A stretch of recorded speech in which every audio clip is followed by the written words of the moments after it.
नमस्ते दोस्तों। आज हमारे देश में मुगलों को लेकर बहुत सी बातें हो रही हैं। सरकार एक अलग ही नया नेशनल करिकुलम लागू करने जा रही है। इस करिकुलम में हमारी संस्कृति के बारे में बताया जाएगा, हमारे देश के इतिहास के बारे में बताया जाएगा, बच्चों को पढ़ाने का तरीका बताया जाएगा। लेकिन इस सब परिवर्तनों से पहले हमारी शिक्षा व्यवस्था में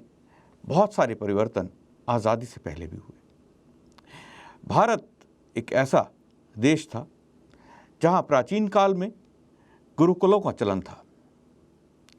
नालंदा जैसे विश्वविद्यालय थे जो पूरी दुनिया भर को विद्वान दिया करते थे। लेकिन समय ने फेर बदला और मुगलों आदि के आक्रमण के बाद जहां नालंदा विश्वविद्यालय समाप्त हो गया, गुरुकुल भी धीरे धीरे समाप्त होते चले गए। लेकिन आज़ादी से पहले अंग्रेज़ों ने अपनी शिक्षा व्यवस्था भारत में लागू की। वो शिक्षा व्यवस्था ऐसी थी जिसका मुख्य उद्देश्य पढ़े लिखे क्लर्क तैयार करना या उनके लिए पढ़े लिखे नौकर तैयार करना जो उनकी भाषा में कार्य कर सके या उनकी संस्कृति को समझ सके, क्योंकि उनका मुख्य मकसद हम पर राज करना था। ऐसे में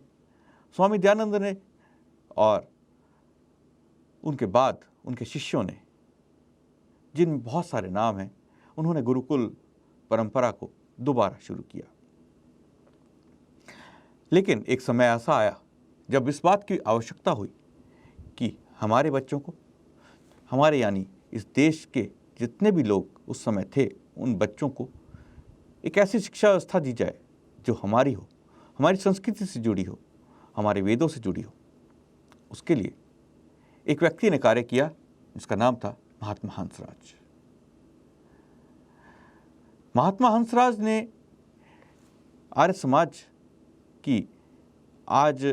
डीएवी संस्थाओं में जो शिक्षा व्यवस्था है उसका जन्म दिया। उन्होंने एक त्याग, पूरा अपना जीवन इसी पे लगा दिया कि कैसे हमारे देश के लिए मरने मिटने वाले बच्चों का निर्माण हो सके, कैसे उन बच्चों का निर्माण हो सके जो हमारे देश की संस्कृति से जुड़े हों, भाषा से जुड़े हों, वहीं अंतर्राष्ट्रीय स्तर पर भी कम्पीट कर सकें। आज हम चर्चा करेंगे वर्तमान शिक्षा व्यवस्था की, जिसमें गुरुकुलीय शिक्षा व्यवस्था या वैदिक शिक्षा व्यवस्था कह लें या कह लें हमारी संस्कृति, हमारी भाषा के बारे में ज्ञान, दूसरी ओर अंग्रेज़ी की शिक्षा व्यवस्था, इसके अंदर किस प्रकार से आर्य समाज ने समन्वय बिठाया, गुरुकुलों में आज किस तरह से चल रहा है, और साथ ही डीएवी विश्वविद्यालय के जो स्कूल्स हैं उसमें जो एजुकेशन सिस्टम है उस तरह वो किस तरह से हो रहा है, जिसमें दोनों ही शिक्षा व्यवस्थाओं का मेल है। तो हंसराज जी के योगदान को भी आज हम याद करेंगे। हमारे साथ मौजूद है जाने माने सामाजिक कार्यकर्ता और वैदिक प्रवक्ता श्री नरेंद्र आहूजा जी। आपका बहुत बहुत स्वागत है आहूजा जी। धन्यवाद। आहूजा जी, सबसे पहले तो हम जानना चाहेंगे कि आज़ादी से पहले आवश्यकता क्यों पड़ रही थी, क्योंकि अंग्रेज़ों ने तो अपना जो एजुकेशन सिस्टम लागू कर दिया था। कहते हैं कि वैदिक एजुकेशन भी कुछ गुरुकुलों में चल रही थी, गुरुकुल भी चल रहे थे। तो आर्य समाज का जो एजुकेशन सिस्टम, जिसे आज हम दयानंद एग्लो वैदिक सिस्टम कहते हैं, वो उसकी आवश्यकता क्यों पड़ी? देखिए, इसमें बिल्कुल स्पष्ट रूप से मैं एक दो बातें आपको बतला दूं कि कोई भी शिक्षा नीति, शिक्षा प्रणाली उस राष्ट्र के भविष्य के निर्माण के लिए अत्यंत आवश्यक और उपयोगी होती, और किसी भी राष्ट्र के निर्माण का आधारभूत ढांचा तैयार करने के लिए उसका सबसे अधिक महत्वपूर्ण योगदान शिक्षा नीति या शिक्षा प्रणाली का होता है। मुझे यदि राष्ट्र की एक बुलंद इमारत बनानी है तो मुझे उसकी उतनी गहरी और मजबूत नींवें खोदनी होंगी। बिना मजबूत नींव खोदे मैं कोई बुलंद इमारत नहीं बना सकता। जैसे आजकल हम देखते हैं कि बड़ी बड़ी सोसाइटी बन रही हैं, तो जितनी बड़ी सोसाइटी बनती हैं उतनी ही गहरी उनकी नींवों को खोद करके उस पर लोड बियरिंग कैपेसिटी को देखते हुए रखा जाता है कि कोई भूकंप भी आए तो उसका कोई असर उस पर ना पड़े। ठीक इसीलिए अंग्रेजों के काल में गुलामी की अवस्था में, और जैसा आपने पूर्व में कहा कि मुगलों के काल के अंदर जो हमारे प्राचीन गुरुकुलीय शिक्षा व्यवस्था थी उसे छिन्न भिन्न कर दिया गया था और बंद हो गए थे गुरुकुल, और गुरुकुलों की पुनः स्थापना की आर्य समाज के ही एक अन्य स्तंभ स्वामी श्रद्धानंद जी महाराज ने, और उस पुरातन सनातन वैदिक शिक्षा परंपरा को आगे बढ़ाते हुए उन्होंने अपने जीवन का सर्वस्व आहूत करते हुए गुरुकुलों की स्थापना की। लेकिन आज हम बात कर रहे हैं नवीन और प्राचीन को जोड़ करके एक नई शिक्षा प्रणाली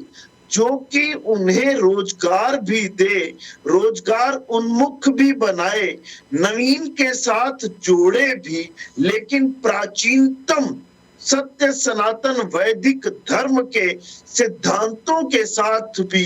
जोड़ करके रखे, ऐसी एक शिक्षा प्रणाली। मैं एक शब्द प्रयोग किया करता हूं महात्मा हंसराज जी के बारे में, वह कर दूं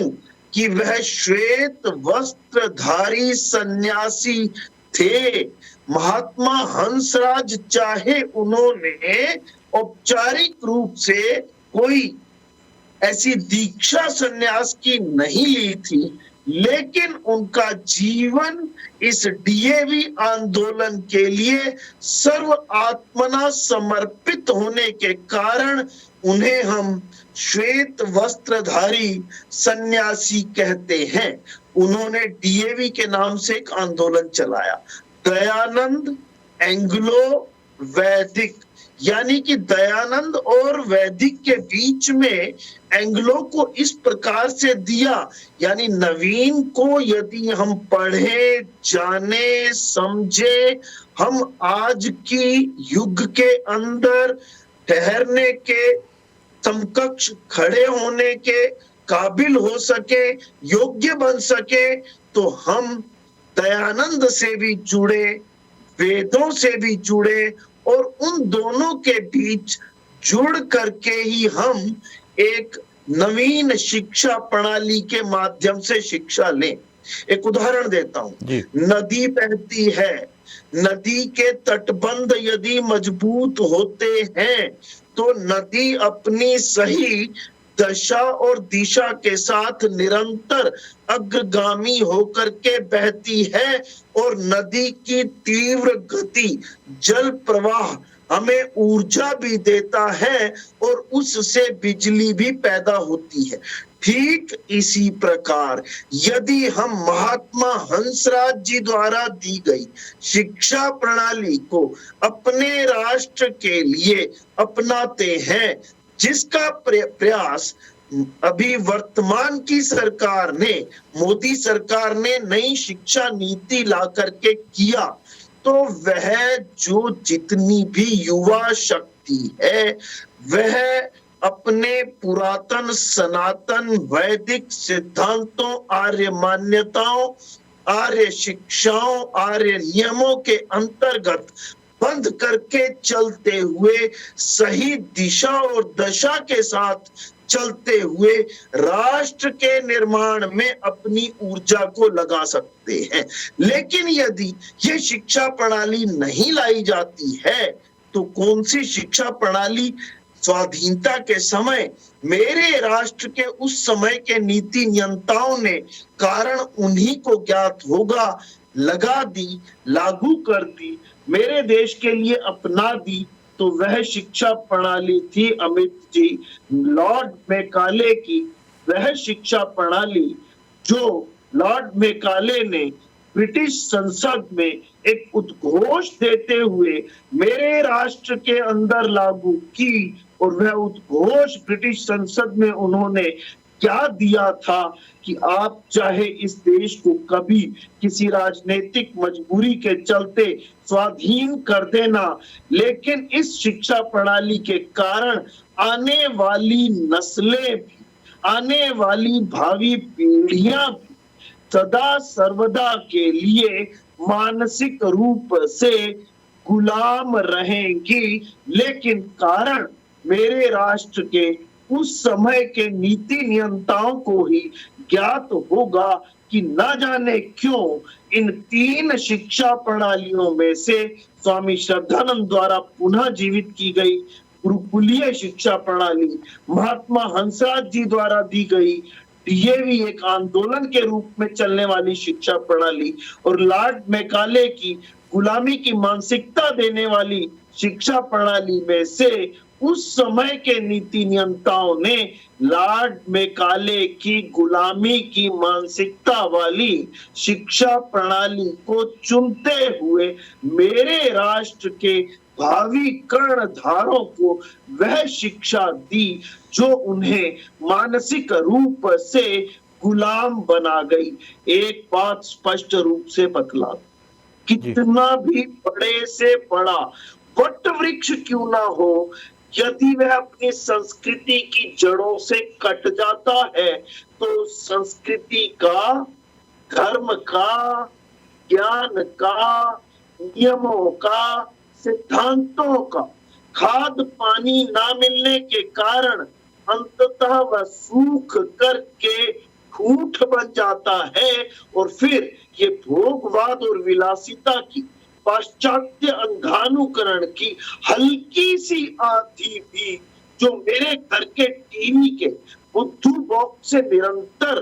बरस रही है, वह उसे धाराशायी कर देती है। यदि मेरी युवा पीढ़ी को मेरे राष्ट्र के सपनों को साकार करने के लिए उसे पुनः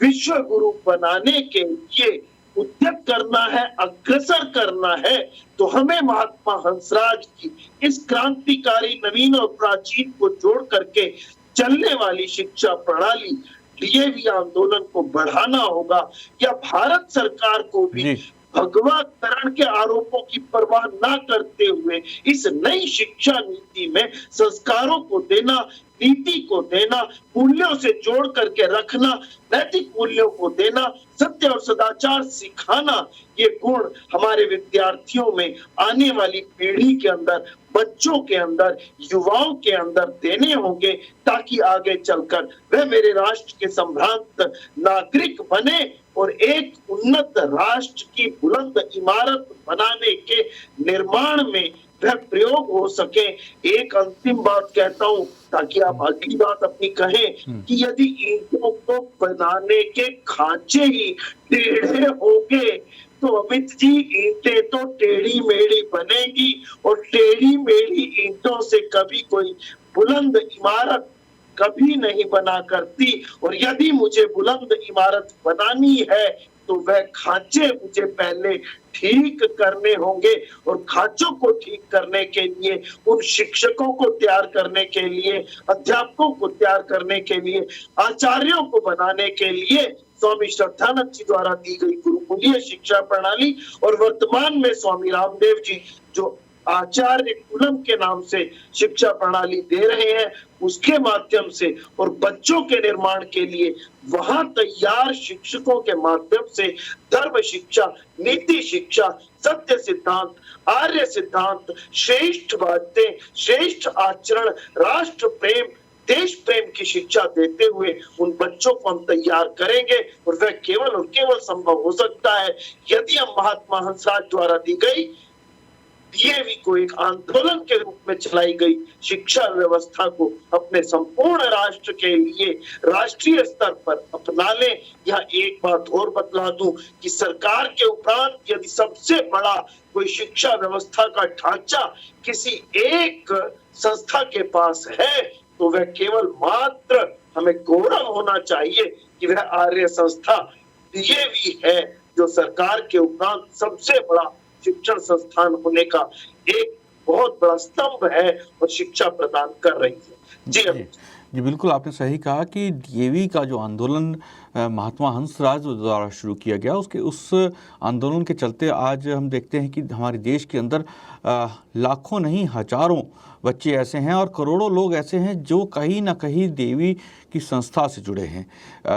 वो बहुत सारे यूनिवर्सिटीज़ से जुड़े हो सकते हैं, स्कूलों से जुड़े हो सकते हैं, उनके बच्चे स्कूलों में पढ़ रहे हैं या वो खुद डीएवी स्कूलों में पढ़ रहे हैं।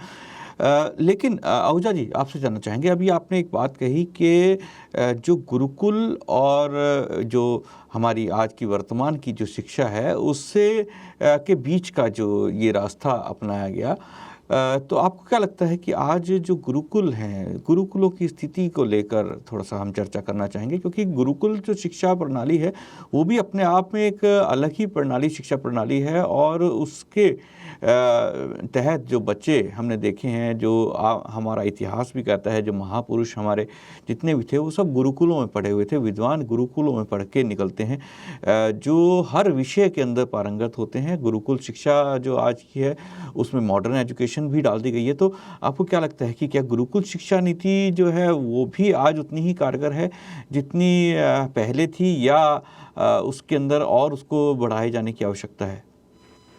देखिए, मैं बिल्कुल एक वाक्य में यदि स्पष्ट करना चाहूं तो जैसा मैंने पूर्व में भी थोड़ा सा इंगित किया कि गुरुकुलीय शिक्षा प्रणाली मूलतः आचार्यों, शिक्षकों और अध्यापकों का निर्माण करती है और वही आचार्य, शिक्षक, अध्यापक जो गुरुकुल से पढ़ कर के निकले जो उपदेशक हैं, वह वर्ग जब एक शिक्षक के रूप में किसी एक ऐसे विद्यालय में शिक्षा देता है तो चूंकि उसने पहले स्वयं संस्कार ग्रहण किए, उसने पहले वैदिक शिक्षा को स्वयं पढ़ा, वह वेदों के सत्य अर्थ को समझा, जाना, माना और निश्चित रूप से सत्य सिद्धांतों को स्वयं जानने के उपरांत ही उसने सत्य सिद्धांतों को पढ़ाना और उसका ज्ञान अपने विद्यार्थियों को देना प्रारंभ किया। तो कहूंगा कि गुरुकुलीय शिक्षा प्रणाली उन खांचों का निर्माण करती है जिन खांचों का प्रयोग करके हम भट्टी के अंदर ईंटों का निर्माण करते हैं। और यदि खांचे सीधे नहीं होंगे, अर्थात वह अध्यापक, शिक्षक,